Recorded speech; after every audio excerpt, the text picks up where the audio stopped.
In in কখন ব্যবহৃত হয়? With reference to space, in for a period of time in which something happens. It is used for large places, countries, and large towns. It is also used to denote at the end of a period of time in the future. এখন এটা হচ্ছে যে বড় জায়গা বা কান্ট্রির নাম বা বড় শহরের নামের আগে হচ্ছে ইন ব্যবহৃত হয় during the end of the period of time in the future. ভবিষ্যতে সময়ের শেষের দিয়ে সময় বিষয় বোঝাতেও অনেক সময় ব্যবহৃত হয়। এটা বিভিন্ন রকমের ইউজ আছে, আমরা আরো দেখবো সামনের দিকে। He lives in Dhaka, Delhi, Chandpur, Chittagong, এই যেগুলো বড় শহর, এগুলোর আগে ইন হলো।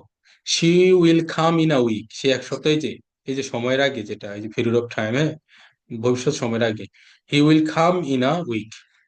I saw the picture in the computer. I live at Dhaka in Bangladesh.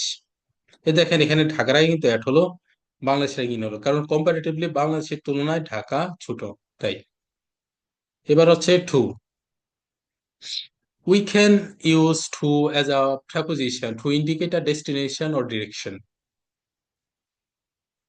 এখন টু এরও অনেক রকম ব্যবহার দেখেন, হচ্ছে যে এটা ইন্ডিকেট করতে বা কোনো একটা গন্তব্যের দিকে বুঝাতে, নির্দেশ করতে টু ব্যবহৃত হয়।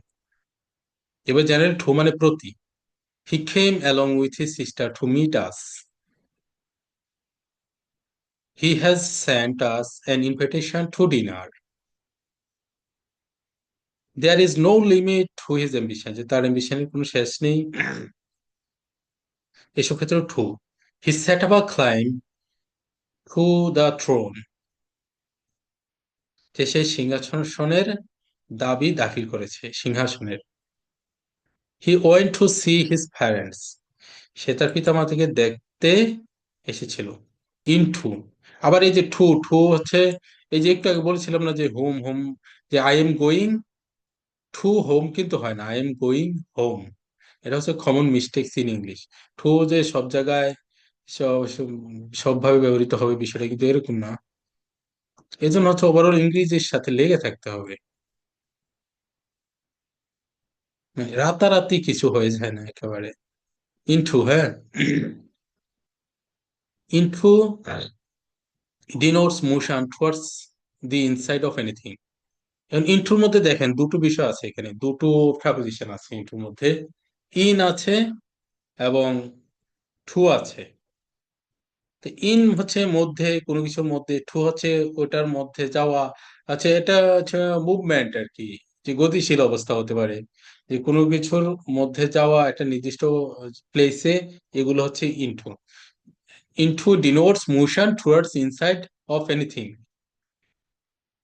He falls into the river. সে নদীতে পড়ে গেছে, এই যে নদীতে পড়ে গেছে, তার মানে একটা গতিশীল অবস্থায়। He jumped into oil. সে, এই যে oil মানে হচ্ছে কূপ বা কুয়া। সে জাম্পড ইনটু ওয়েল, সে কূপের মধ্যে পড়ে গেছে, জাম্প করেছে, হ্যাঁ, ঝাঁপ দিয়েছে। জাম্পড ইনটু ওয়েল, এই যে তার মানে কি, একটা গতিশীল অবস্থায় গিয়ে সে কূপের মধ্যে পড়তেছে, এইসব ক্ষেত্রে হচ্ছে into. We ran into the garden, এই যে আমরা গিয়েছিলাম গার্ডেনে দৌড়ে, হ্যাঁ। ইনটু, এই যে দৌড়ে আমরা গার্ডেনে প্রবেশ করতেছিলাম। তো এখন এই যে গতিশীল অবস্থায় কোনো একটা জায়গার মধ্যে সে প্রবেশ করছে দৌড়ে, এসব ক্ষেত্রে হচ্ছে into. The thieves broke into his house at night, এই চোর তার বাড়িতে রাতের বেলা ঢুকেছে, এই যে এখানে ব্রোক ইনটু দিয়ে এটাই বোঝানো হয়েছে যে ঢুকেছে। তো চোর ঢুকা হচ্ছে, এই জন্য ব্রোক ইনটু, হ্যাঁ, থিপস।